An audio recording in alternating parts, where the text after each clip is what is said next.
Hello and thanks for joining me today. This is Zoe from MakeItCrafty.com and today I will be painting Summer Dreams, one of my all-time favourite characters at Make It Crafty.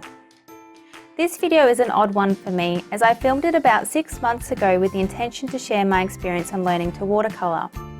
After recording, I began to feel anxious about it. I placed it in my too hard basket until recently, when I decided I just had to finish it. So here I am, finally finished, with all my fingers and toes crossed that you like it. Let's begin with the selection of items I have on my desk.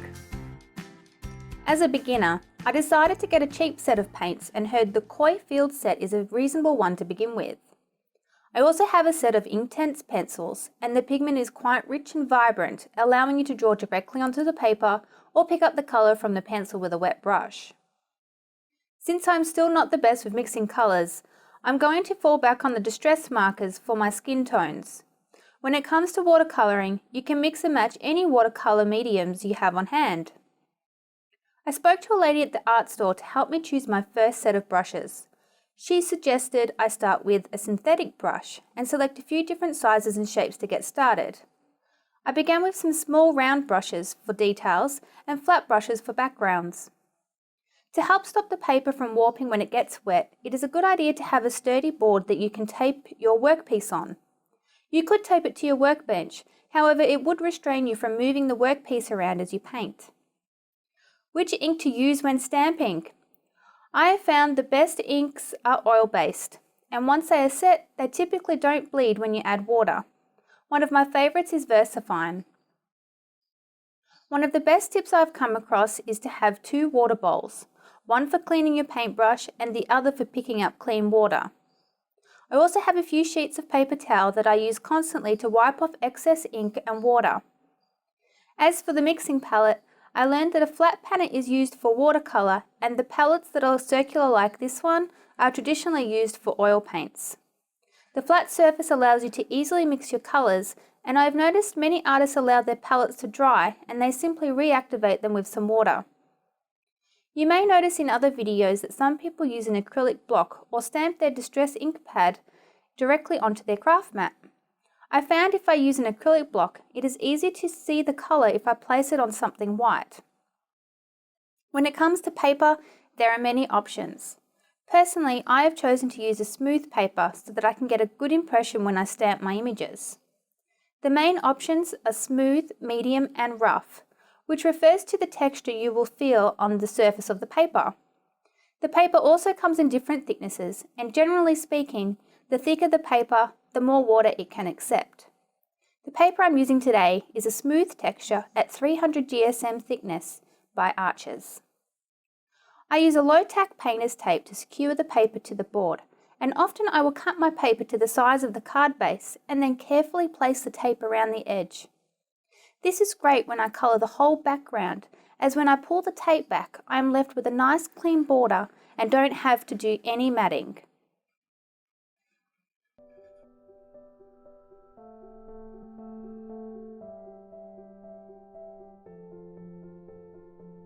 I begin by inking Summer Dreams from Make It Crafty with Versafine ink, and then I carefully place the stamp in position and press down firmly whilst I add pressure all over to get a good impression. I'm setting up my acrylic block with some different shades for the skin.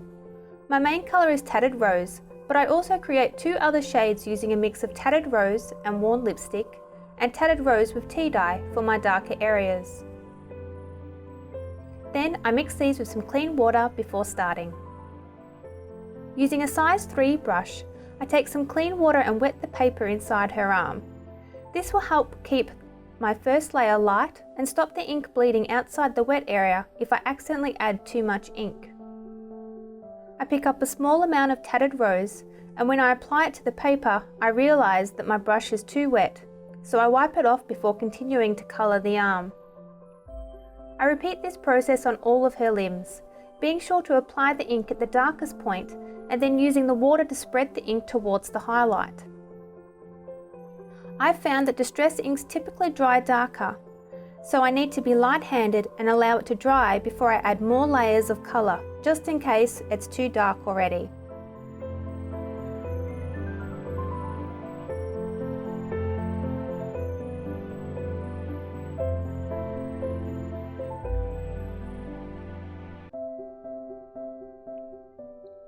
notice I just checked to see if her arm was dry before adding my next shade of colour. This time I'm going to use the wet brush on dry method, where I leave the paper dry but add some detail using a wet brush and then mix it on the paper with clean water. At any time, if I find that I've got too much ink on the brush, I simply take a little off by wiping it on the paper towel.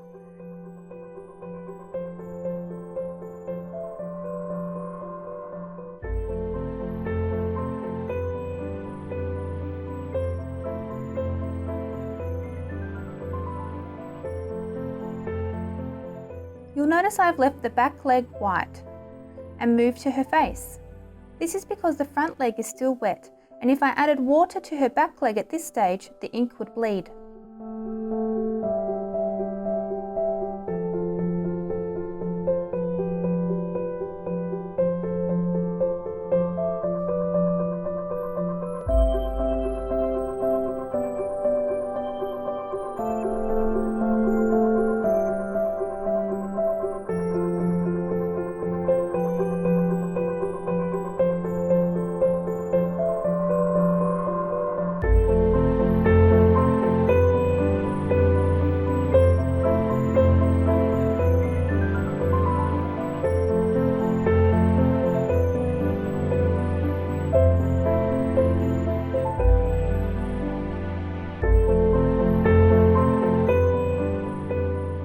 I continued to build the shading in each section, waiting for it to dry between layers.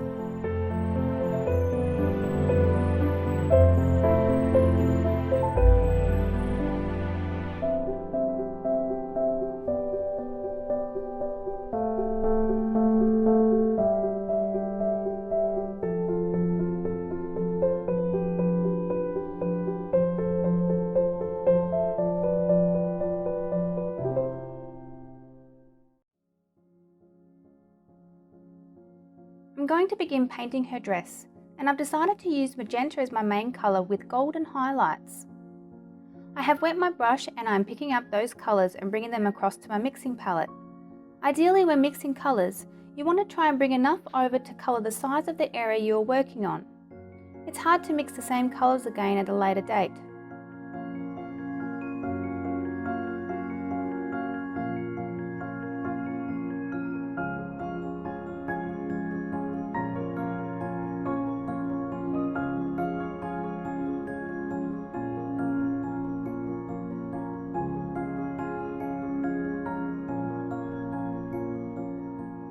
I've also created a mix using the magenta and a blue to create a purple that I will drop into the shadows later.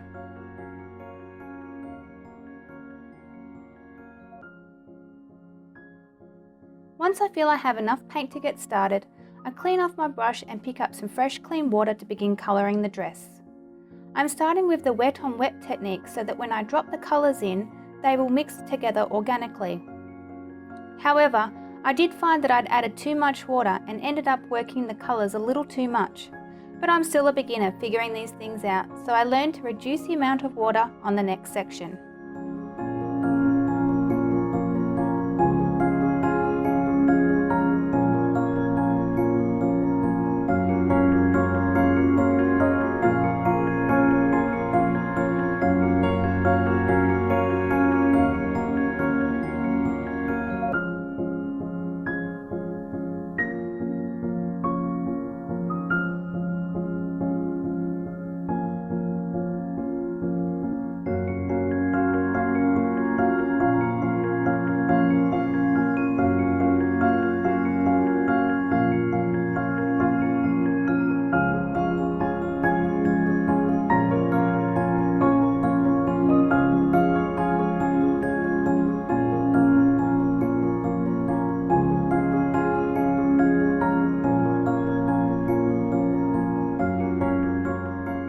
I begin working on the front section of her dress using the same wet on wet technique, allowing the magenta and golden yellow to mix together on the wet paper.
After finally deciding I was happy with the painting so far, I checked to see if the first section is dry enough for me to begin painting the underside of a dress.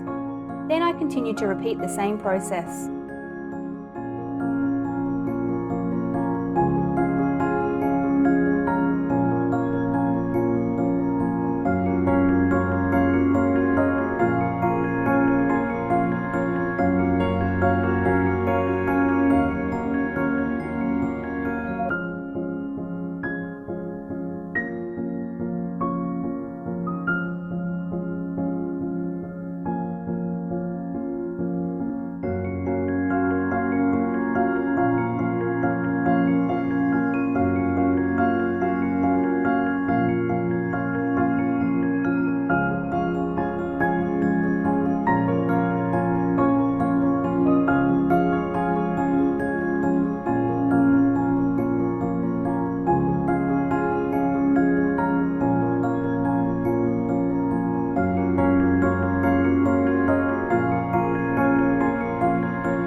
Finally, I paint the fold in her dress just under her arm and finish painting the other tiny sections before taking a break to allow the image to completely dry.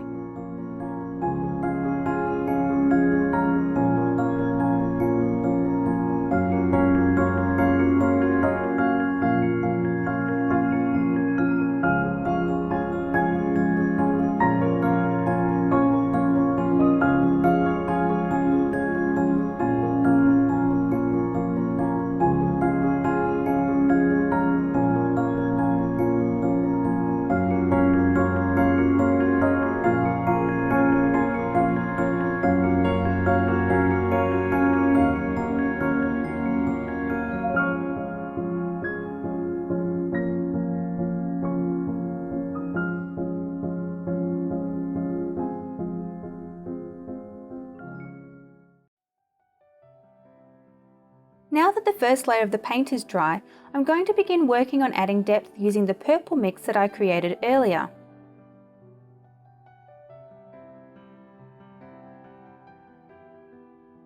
However, I soon realised that the shade isn't dark enough, so I mix up some more colour.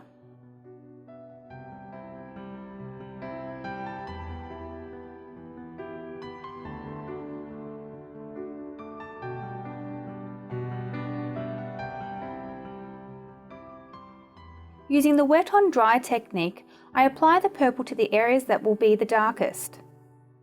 You'll also notice I start blending the purple and the magenta together on the image so that I get a smooth transition between the shading and the colour of the dress.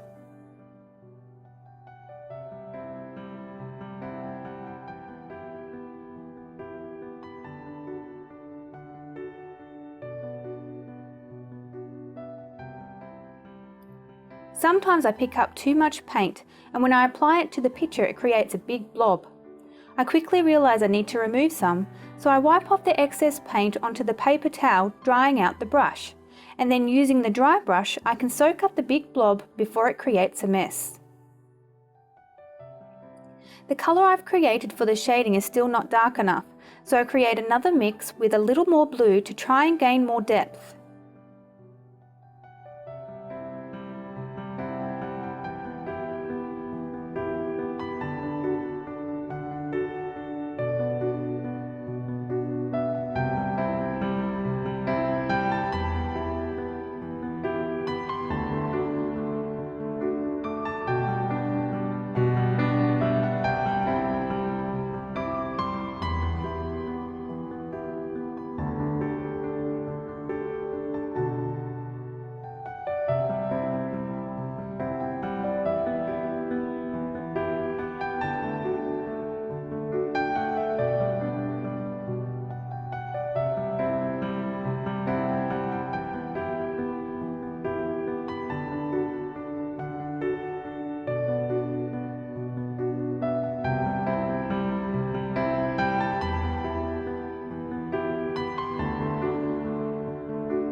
Now it's time to start defining the folds in the top portion of her dress.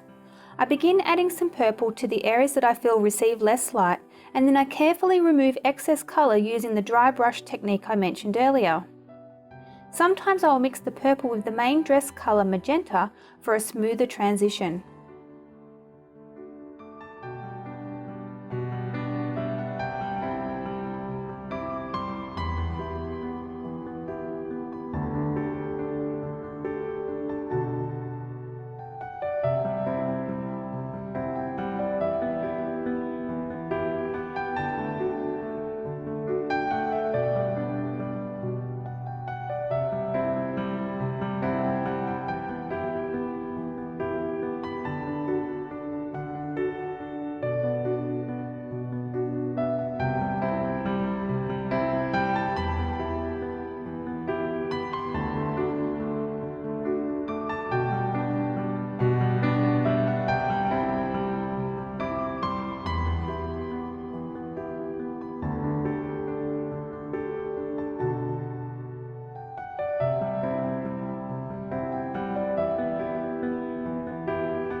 Now that I'm happy with the dress, I paint her hat ribbon and the flip-flops matching colours.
I have mixed up some straw type colours using the yellows and browns, and then using the wet on wet technique I begin to add a base layer of bright yellow and then drop in the brown shades.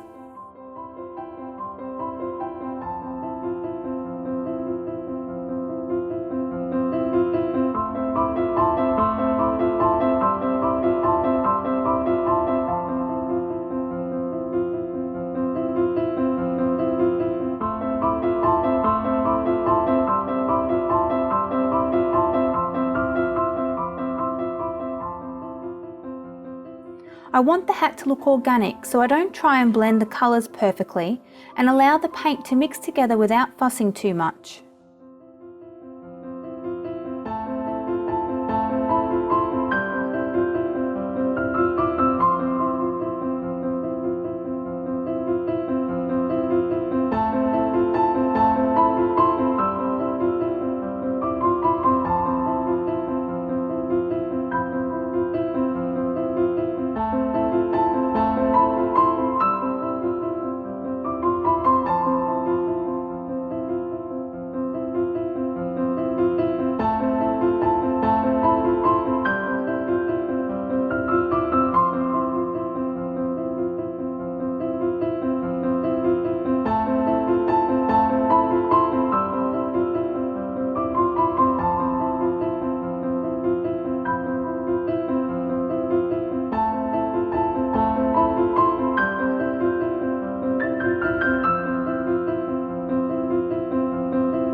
When the first layer is dry, I add a little more depth using the wet on dry technique.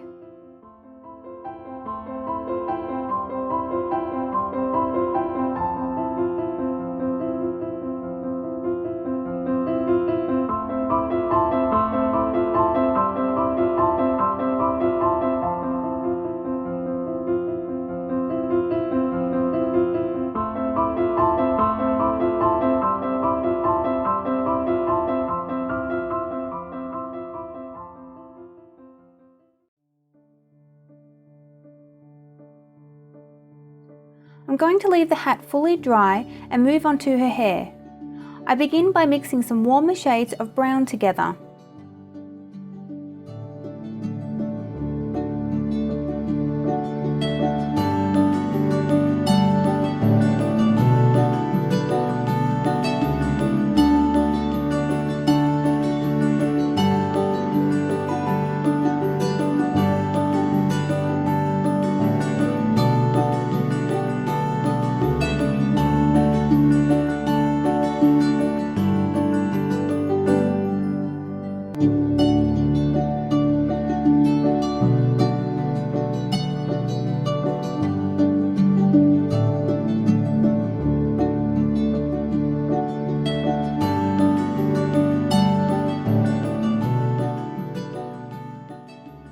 I don't want to lose the detail in her hair, so I will be using the wet on dry technique. I begin by adding very fine strokes using the tip of the paintbrush, and I make sure to leave white areas so that I can slowly build depth into the hair.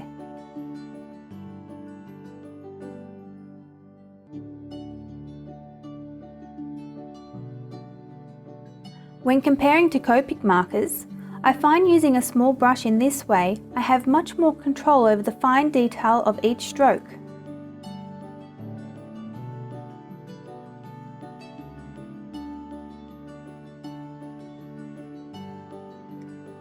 After laying down my first colour, I begin to add depth with the darker shades.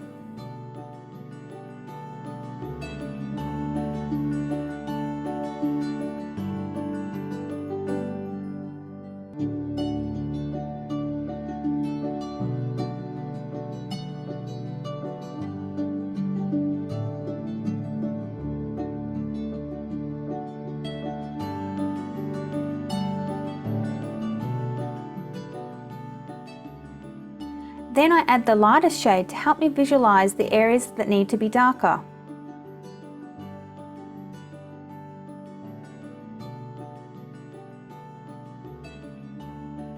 To add the darker shade, I select a black Inktense pencil and use the wet brush to pick up the pigment directly from the pencil.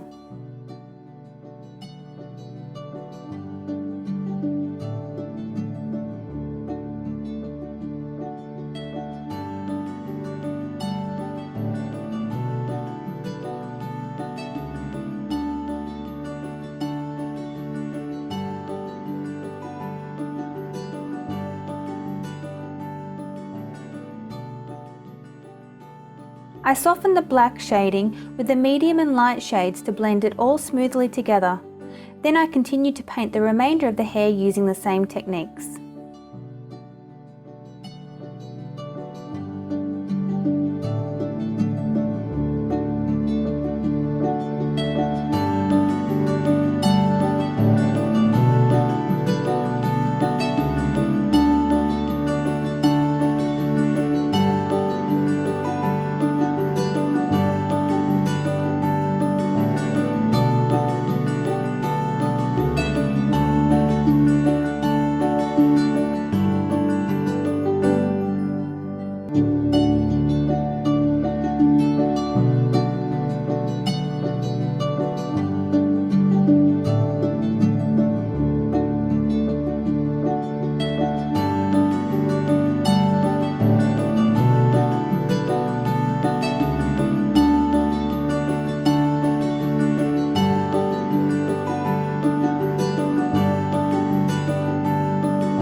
I felt the hat needed more texture, so I began drawing on a cross-stitch pattern using the brown Inktense pencil, and then I added a small amount of water to help make it look more natural.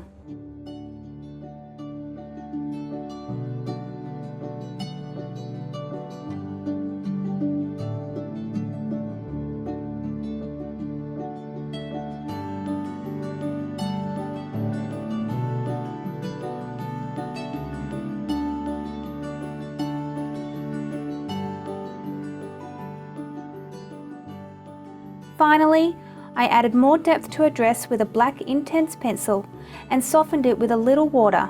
This really helped to make the folds in her dress stand out.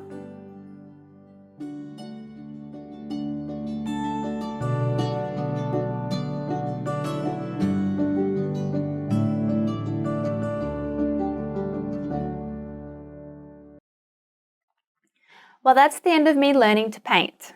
I do think that my experience with Copic markers has an influence on the way I tackle any type of colouring, and often the biggest battle for me is comparing my results with a new medium to the results I easily achieve with what I already know. But I must say that if you are beginning your adventure into colouring stamps, Watercolouring is a much cheaper alternative to other mediums and would be a great way to dip your toes in the water. But for me, I think I have more fun using water paints to create fun, organic backgrounds, and so for now, I'll be continuing to improve my Copic skills. Please give this video a thumbs up if you liked it, and subscribe to my channel if you want to see more. Thanks so much for watching, and I look forward to seeing you in my next video. Bye for now.